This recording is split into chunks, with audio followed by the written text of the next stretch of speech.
Le message du jour avec le pasteur Mickey Hardy. Je suis sûr que vous admettrez avec moi que il y a une tiédeur qui s'est installée en nous concernant ce que Dieu peut faire. C'est tellement facile d'entrer dans cet esprit, dans cette attitude d'être satisfait, de vivre notre chrétienté et de passer à côté de la vérité, de ce que Dieu peut faire, ou en d'autres mots, de la puissance de Dieu. C'est facile pour nous d'évaluer dans notre vie de tous les jours du degré de foi que nous avons dans la puissance de Dieu. Parce qu'il y a des situations de la vie, il y a des défis, il y a des problèmes de la vie, dépendant de nos réactions, dépendant de nos paroles, dépendant de nos attitudes, dépendant de beaucoup de choses. Cela nous montre le degré de foi que nous avons dans la puissance de Dieu. Comment est-ce qu'on vit tous les jours? Qu'est-ce qu'on fait? Comment on réagit? Qu'est-ce qui sort de notre bouche? Quelles paroles qui sortent de notre bouche? Très important, hein? Parce qu'on ne réalise pas que la parole qui sort de notre bouche nous démontre le degré de foi que nous avons.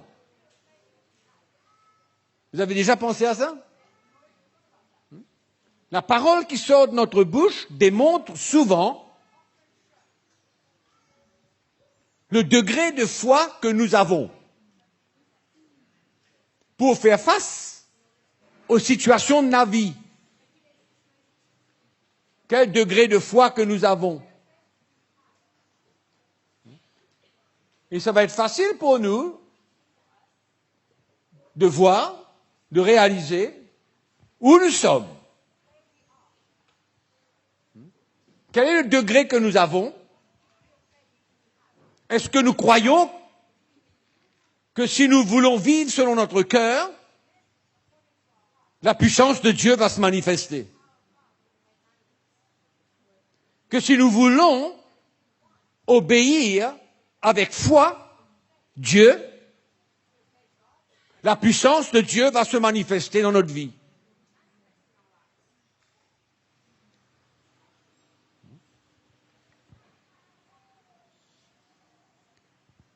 Quand nous réalisons la résurrection de Jésus-Christ, souvent on n'a pas l'air de réaliser la puissance qui a été manifestée pour que Jésus-Christ ressuscite des morts. Ressuscite des morts. Et souvent dans notre vie, on mène une vie de terre à terre. C'est-à-dire, on fait face aux situations de la vie naturellement, dans le naturel. On réagit dans le naturel. Il y a cet aspect de la foi, cet aspect de foi dans la puissance de Dieu pour agir, intervenir en nous, à travers nous, pour nous, tous les jours de notre vie. Et c'est ce qui a fait la réussite et le succès de la première Église. Il y avait deux choses distinctes dans la première Église. Dans la vie des serviteurs de Dieu, dans la vie des chrétiens. Il y avait deux choses distinctes. C'était l'amour de Dieu parmi les frères et sœurs, et la puissance de Dieu manifestée au milieu d'eux, à travers eux, en eux. Et c'est ça qui a fait la gloire de Dieu dans l'Église. Deux choses importantes. L'amour de Dieu manifesté à travers nous, envers les uns les autres. N'oubliez pas qu'il y a un seul commandement qui demeure. Aimez-vous les uns les autres. L'amour de Dieu. Et ça, c'était quelque chose que nous pouvons voir entre les lignes. L'amour qui existait dans la vie des chrétiens de la première Église. Et la foi qu'ils avaient dans la puissance de Dieu pour se manifester en toute occasion, en toute chose, vis-à-vis de toute adversité, au milieu des persécutions, vis-à-vis des difficultés de la vie, des défis qu'ils avaient. Ils croyaient dans cette puissance. Ils croyaient dedans. La puissance de Dieu était réelle pour eux. Pour faire tout, n'importe quoi, n'importe quand, n'importe où. La puissance de Dieu. C'est quelque chose de réel. L'amour de Dieu et la foi que les chrétiens avaient dans la puissance de Dieu. Si vous avez foi, la foi dans la puissance de Dieu, c'est que vous avez foi en Dieu. Bien sûr. Oui ou non? La foi dans la puissance de Dieu. Pour faire des choses qui sont impossibles dans le naturel. Et quand vous lisez le livre des Actes des Apôtres, nous voyons que ces serviteurs de Dieu, ces chrétiens,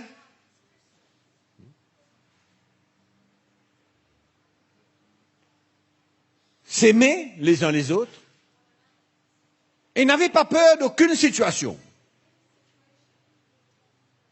Il n'y a rien qui était trop grand devant eux. Rien. Rien ne les arrêtait, rien ne les faisait peur, rien ne les faisait reculer. Mais la foi dans la puissance de Dieu était réelle dans leur cœur. Réelle.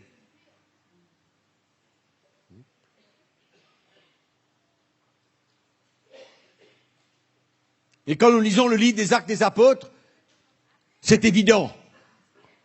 C'est évident. Ils priaient avec ferveur. Pourquoi?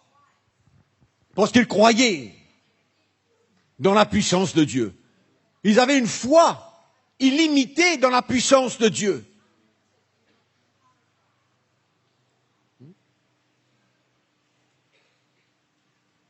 Extraordinaire.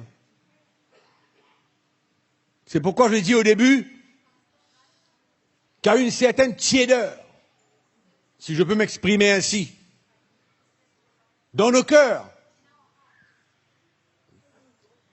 que Dieu veut qu'on puisse retrouver. Une foi qui est ranimée, une foi qui ose, une foi qui ose, qui ne s'arrête devant rien, qui persiste, qui parle, qui confesse. Une foi qui parle, une foi qui confesse. En d'autres mots, c'est la foi dans nos cœurs qui nous fait parler. C'est la foi dans nos cœurs qui nous fait confesser. En fait, notre confession est le produit de notre foi. si notre foi est limitée, notre confession, nos paroles, notre langage ne veut pas dépasser la limite de notre foi. Ou alors, nous allons avoir le langage de la foi. On peut avoir un langage, mais je crois que nous pouvons tous faire la différence entre le langage de la foi et la réalité de la foi. Parce que le langage de la foi n'est pas emprunté. Mais le langage de la foi est réel. Il y a une vie qui accompagne nos paroles. Il y a une vie. Il y a une conviction qui accompagne nos paroles.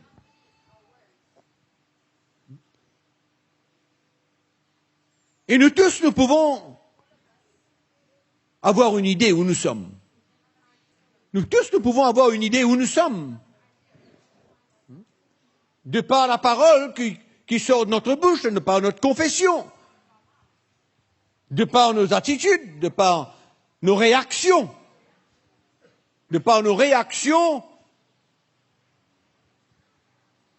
dans le cours de la vie. Et je crois que nous tous, tous les jours, il y a des situations de la vie qui nous tombent dessus, que nous avons à faire face.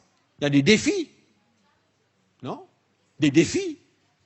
Il y a toutes sortes de choses qui nous tombent dessus tous les jours. Est-ce que nous oublions qui nous servons? Est-ce que nous oublions qui est notre Dieu? Est-ce que nous oublions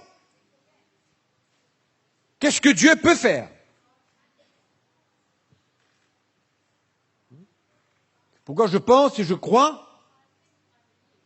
qu'il y a dans notre cœur un réveil qui doit se passer en nous.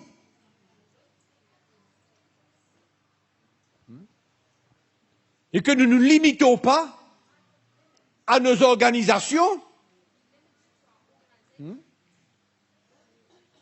à tout ce qu'on peut faire,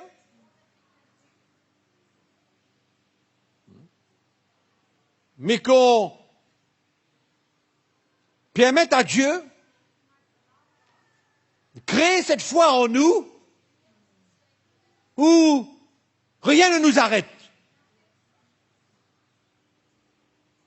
Rien ne nous arrête, rien ne nous fait peur. Une foi qui ose, qui sort de son silence, qui sort de son sommeil. Une foi agissante, une foi parlante.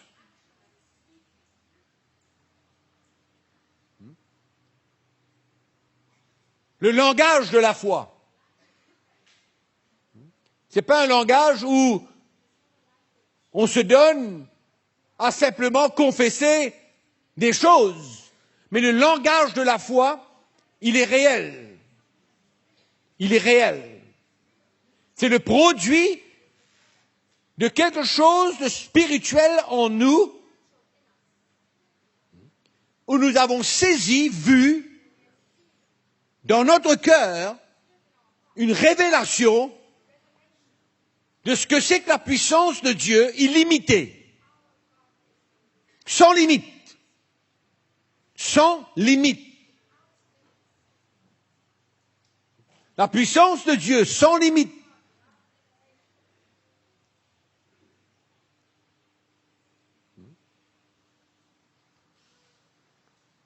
L'Église en général a développé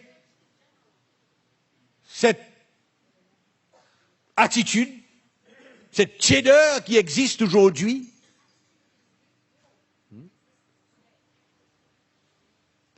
Mais je crois qu'il y a un challenge et un défi devant nous Parce que quand Dieu ouvre des portes pour faire de grandes choses, exactement, nous avons besoin de la foi.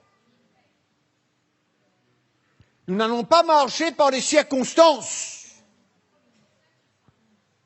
Parce que quand Dieu ouvre la porte, il veut emmener ses enfants maintenant au travers de cette porte, mais pas sans la foi, avec la foi.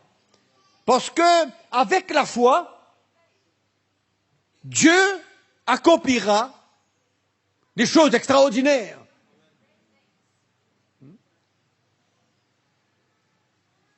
Oui ou non? Ce n'est plus une question d'avoir confiance. C'est une question de croire que c'est comme ça.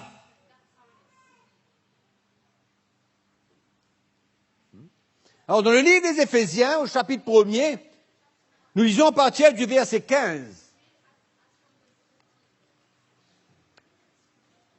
C'est pourquoi toute la chrétienté entière se repose sur les souffrances de Christ, sur la mort de Christ et sur la résurrection de Christ. Tout. Il n'y a rien de la chrétienté qui est en dehors du sacrifice de Christ. Rien. Tout est compris là-dedans. C'est pourquoi il faut analyser le sacrifice de Christ en entier. Entièrement. Parce que tout est révélé là-dedans. Tout. Ce n'est pas simplement une écriture, mais une révélation dans notre cœur du sacrifice de Jésus. Donc la Bible nous dit dans le verset 15, c'est pourquoi moi aussi, ayant entendu parler de votre foi au Seigneur et de votre amour pour tous les saints, je ne cesse de rendre grâce pour vous, je fais mention de vous dans mes prières, afin que le Dieu de notre Seigneur Jésus-Christ, le Père de gloire, nous donne un esprit de sagesse et de révélation dans sa connaissance, qu'il illumine les yeux de notre cœur pour que vous sachiez quelle est l'espérance qui s'attache à son appel. Quelle est l'espérance qui s'attache à son appel? Quelle est la richesse de la gloire de son héritage qu'il réserve aux saints? Et quelle est envers nous qui croyons l'infinie grandeur de sa puissance, se manifestant avec efficacité par la vertu de sa force. Il l'a déployé. Il a déployé quoi? Sa puissance. On est d'accord? Il l'a déployé. L''A. Or, en d'autres mots, il a déployé sa puissance en Christ en le ressuscitant des morts et en le faisant asseoir à sa droite dans les lieux célestes. Dieu a manifesté sa puissance dans la résurrection de Christ. C'est là où nous avons besoin de voir la réalité de la puissance de Dieu manifestée en ressuscitant Jésus-Christ des morts.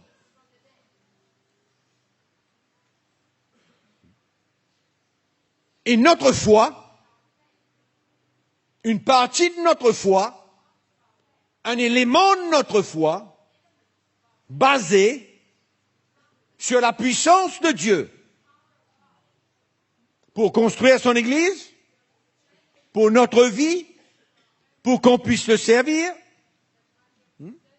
pour que l'Église puisse grandir, s'établir, se fortifier. La foi dans la puissance de Dieu. Dans le même épître, chapitre 3, Nous lisons le verset 14.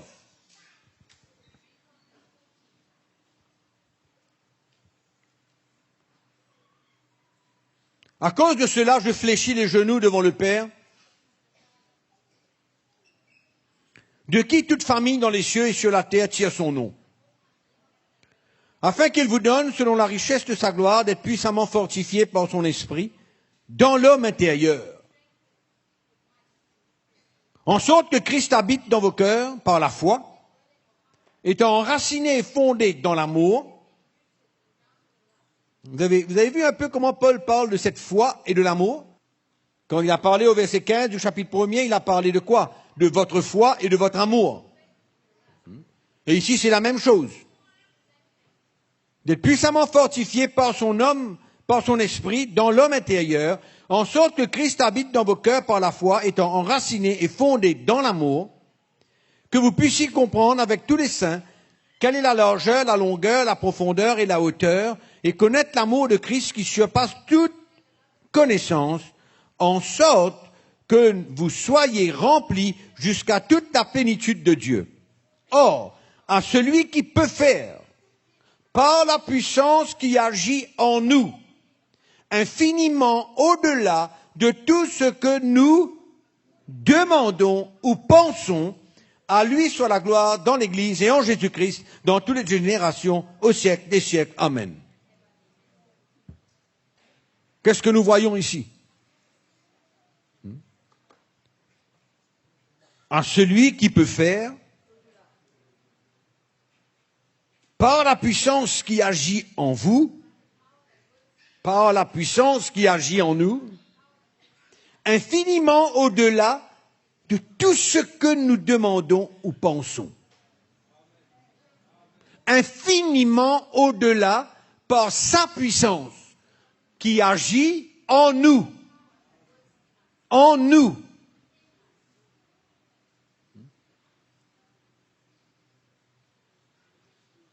Je crois que nous connaissons déjà.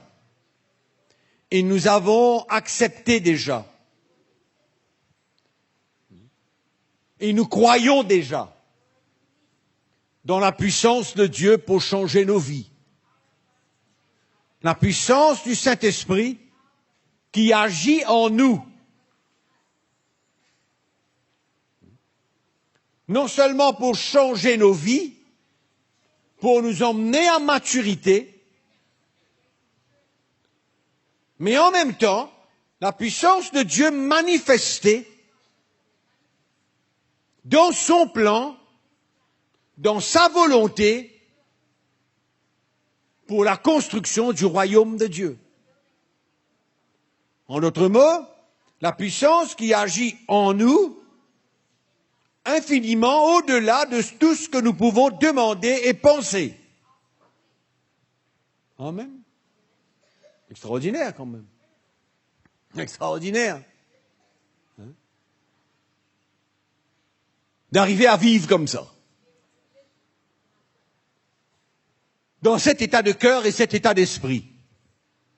Et si nous croyons dans les grandes choses que Dieu veut faire, on ne peut pas ignorer le fait que toutes les grandes choses que Dieu peut faire, il agira par sa puissance à travers notre foi. Il agira par sa puissance à travers notre foi. On va être clair. On ne peut pas avoir une vision de grandes choses en ignorant le fait que Dieu cherche des hommes, des femmes, un peuple qui est rempli de foi, qui a l'expérience de la puissance de Dieu, qui croit dans la puissance de Dieu, qui agit en nous, par l'Esprit, par le Saint-Esprit. Il y a une étape à franchir. Il y a une nouvelle étape. Il y a une nouvelle page qui a besoin de tourner dans l'Église. Il y a une nouvelle page.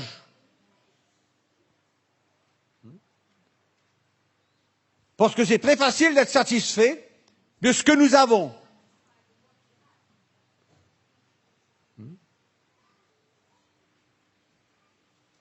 C'est comme une échelle. Il y a 25 marches.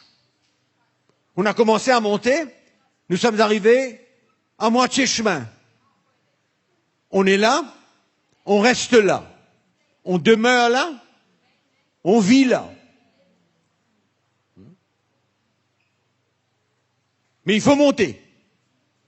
Il faut monter. Il y a des marches à grimper. Il y a un nouveau cœur. Il y a une nouvelle étape. Il y a de nouvelles portes. Une nouvelle porte s'ouvre. Et je crois que nous ne pourrons pas entrer dans ces nouvelles portes que Dieu va ouvrir s'il n'y a pas un changement dans notre foi. En d'autres mots, nous allons patiner. Nous serons à fond, mais nos roues vont patiner.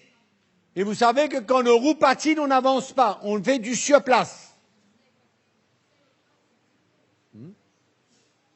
On fait du surplace. Mais si nous allons entrer dans les portes que Dieu ouvre pour nous, il nous faut une nouvelle expérience dans notre foi. C'est pourquoi je crois que nous avons besoin de passer à une vitesse supérieure, grimper les échelons, tourner une nouvelle page. Contactez CityMI au +33 6 28 05 67 89 ou visitez www.citymi.org.